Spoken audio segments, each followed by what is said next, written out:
39-year-old Senator Marco Rubio is not the first young, attractive Capitol Hill newcomer to be crowned the next big thing in American politics. Maybe it's worth noting that it was just a couple of years ago now that a young legislator from Illinois carried that mantle, and now he answers to the title, Mr. President. Here's Jonathan Karl with First National TV interview with Senator Rubio since his arrival in Washington. He is the biggest Republican star in Congress, but you wouldn't know it by seeing his office. Down in the Senate basement, across from the stationery shop, past the forklift operator, is the windowless space Senator Marco Rubio shares with his staff. So this is the digs? This is the, for now, yeah. This is your staff is all jammed into this one space? That's right. This is your taxpayer dollars at work. Few new senators arrived in Washington with more fanfare. He toppled a Republican governor and was the original Tea Partier, although his musical taste doesn't exactly scream right-wing. On his playlist, hip-hop. Do you know, I don't know, the cameras. I mean, I want to tell you who my new favorite artist is. She's really good, though. Nicki Minaj. Yeah. Did you know? She's good. I'm just embarrassed because, you know, I don't want that to, like, I mean, it's, I probably hurt her record sales. I don't know. She's really good. She's funny. I fly with the stars in the skies. That's right. This is what he listens to. Nicki Minaj aside, conservatives started talking Rubio for president even before he won his Senate seat. But in the months since, Rubio has kept the lowest of profiles, focusing on Florida and turning down all national TV interviews until now. I know we're all. Senator Rubio invited us to spend a couple days with him. You have a no-tax environment. For a behind-the-scenes look at the life of a freshman senator, where you have to wait months before you get a chance to choose your real office. And you're not going to have a lot to choose from because you are No, well, here's the deal. You know, these are the members that are left to pick, you know. So right now we're on 85, which is Senator Manchin, and each of them will go picking, and then, you know, I'm here at 95. I'm actually 95. You're 95. It's not bad. I'm not 90. I'm 90. Did I move up? Did something happen overnight? You see, you vote against something around here, they move you up. I don't support amnesty. He's only been here 11 weeks, but he already attracts more attention than his more powerful colleagues. How's that? On the way to one meeting, he passed by a plaque marking the office of the last senator to come to Washington with so much fanfare. Okay, see, we're lost. We're still learning the building. We know where Obama's office was, though, President Obama.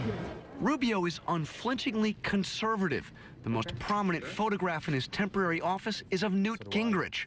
But he isn't your typical right-winger. His parents fled Castro's Cuba, his dad going to work as a bartender in Vegas, wishing for his son that one day he'd have a job where he'd wear a suit to work. I still get goosebumps when I see the Capitol. Even when I walk on the Senate floor. It's like, man, 2 decades ago, like, my dad was serving drinks at Sam's Town, off the Vegas Strip, and his son is now, you know, one of 100 Americans that gets to influence important public policy. And he doesn't want to wait long to do it.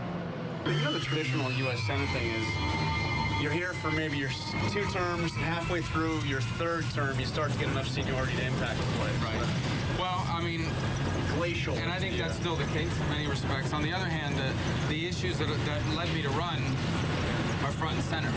And I can't just say, well, I'm going to sit out these issues because, you know, I'm working on, you know, some plan to ultimately fit in for the Senate.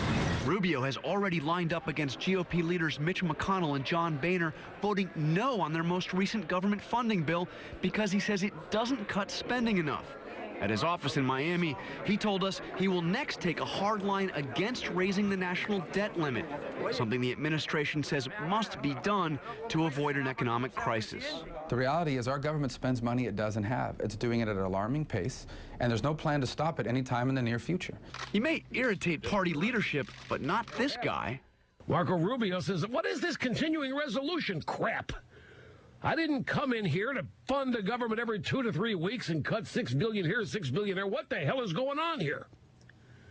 I wish the guy would run for president. I just got elected 3 months ago, and so how can I be a full-time United States Senator if my eye is already on running for something else? Okay, so that's a reason for not doing it. Would you also say you're not ready? I mean, you've only been in the Senate for, what, 10, 11 weeks? Well, that assumes that being a U.S. Senator necessarily prepares you to be president. I think what prepares you to be president is to have a pretty clear vision of what America should be in the world. Do you categorically rule it out? I mean, is there absolutely no way, under no circumstances, that you would run for president? Even speculating about it is problematic, because when you speculate about it, what you're basically saying is, I'm thinking about something other than the job that I have before me. I'm not asking you to speculate. Just, I mean, would you rule it out? No, you are asking me to speculate. We could end all speculation now. Yeah, I'm not running for president in 2012. No way.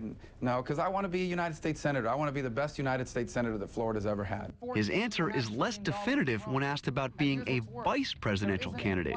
I absolutely think I'd say, no, I wouldn't want to be vice president in 2012 because I'm focused on this job as United States Senator. I certainly feel that way right now. You said I think, and you said you feel that way right now, so it sounds like there's a chance that could change. I don't think I'm going to be asked, to be honest with you, but that being said, I'm focused on the job. And I know this is the kind of back and forth that goes on in politics, but the reality is I'm focused on being the best senator from Florida that I can be. But he's now focusing his most stinging political attacks on President Obama. I hope he doesn't get reelected. And the reason why is because I think his policies are ultimately bad for America's economy and for America's future. He would obviously disagree. He thinks his policies are working.